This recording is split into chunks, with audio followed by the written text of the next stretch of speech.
Hi, I'm Alexander, and today we will continue our investigation how to create CI on Bitbucket.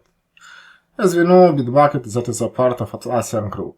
Atlassian that nuts. They don't have any logic.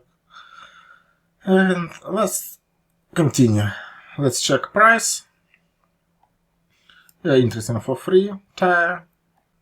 And we are interested for amount of minutes to build. And here, deployment environments, 10.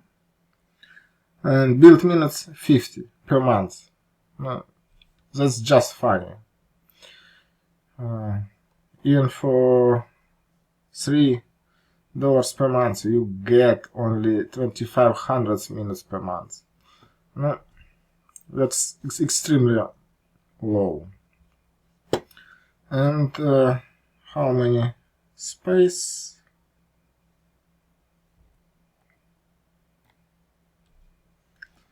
They don't mention how many gigabytes for artifacts we have. Okay, in any case, let's continue. Also, we go to pipelines, run new pipeline, and opa, we have an error pop-up. And look, we cannot do something, and it suggests go to this link. Voila, nothing happened. Also, we need to go manually.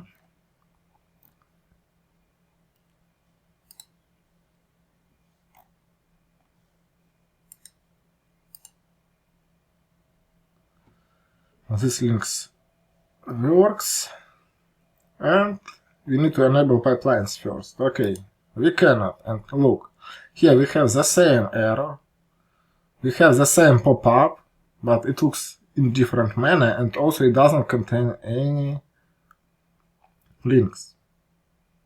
Also, we need to go and enable two-factor authentication.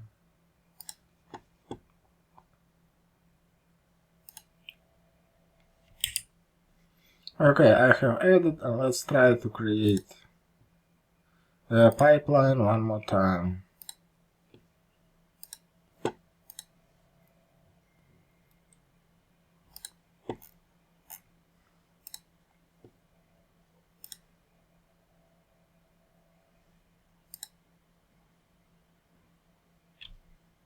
What?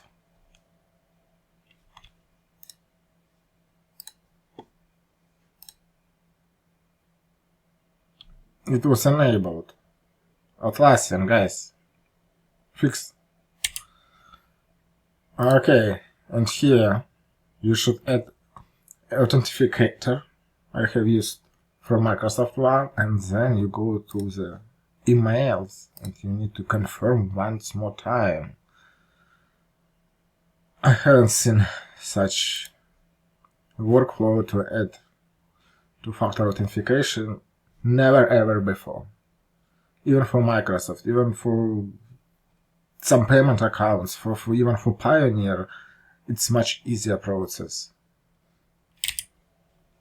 Also, I have enabled and confirmed through email. Let's try one more time. Cool. Now it works.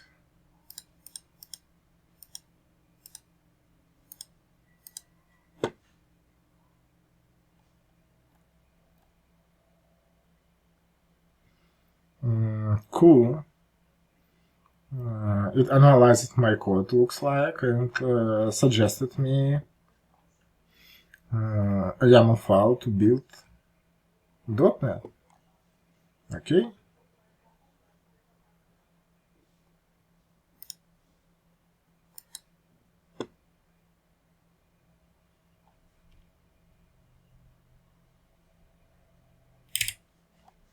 And as always, you need to set a path, because by default, our solution file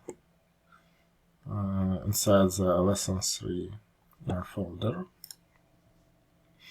and YAML file located in the root of Git.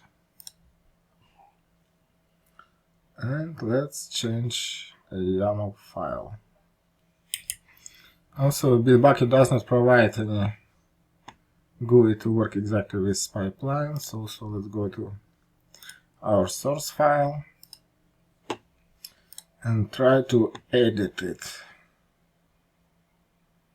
Cool, it highlighted a bit, better than nothing. And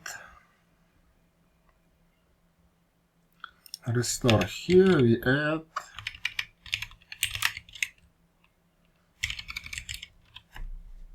lesson 3 build. We don't have tests yet.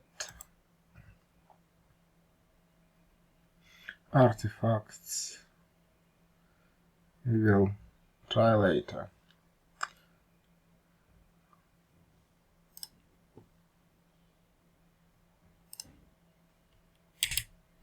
Also the error, let's check.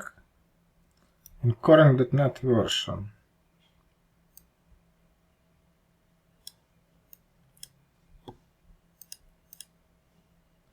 And here, do you see it used image for .NET Core 3.1. We go to Docker Hub from Microsoft and just copy a correct name of image we want to use.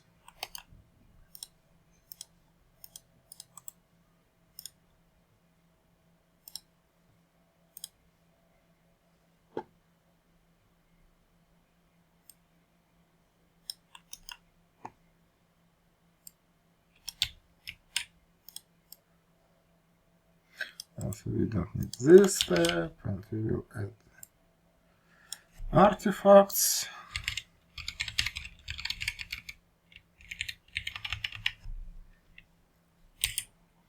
And let's add .NET Publish.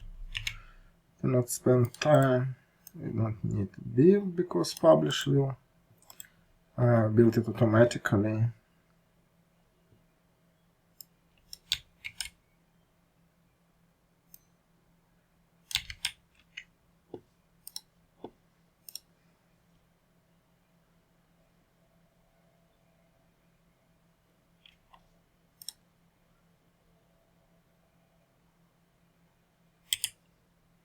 We get an error simultaneously, and we have an issue in the syntax of YAML file.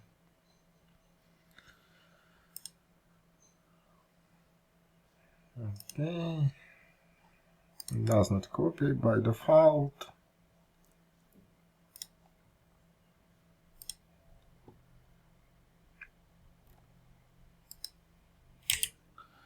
I have copied to that validator suggested by Bitbucket, and here you can see this issue. I skipped 2 spaces. Okay, let's fix and try one more time.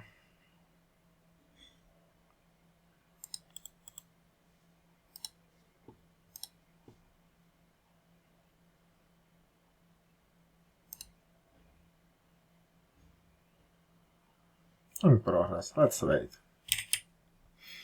Sorry, that is the most common issue when we are working with a lot of different CI services or different projects within the one CI. Also, let's fix it quick and continue. Cool, everything is working fine, and let's check.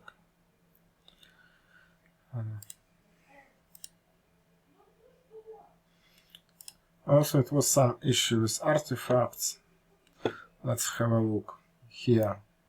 I put output folder for artifacts in this way, and then we have a special step called artifact, and here we should not use this dot and slash on the beginning of the folder for artifacts. And let's check our artifacts. Artifacts are here on the top right panel. You cannot look through them in real time. You need to download, and a moment, look what it was downloaded. tr.js archive. What is this format? I cannot open it on my computer. I have installed 7-zip to open it. Then inside we have a TR. And then inside we have artifact. And then finally we got our artifacts. As you could see, there are a lot of files because I forgot to to produce single file for this repository, but it's even better. Different approaches. Bye.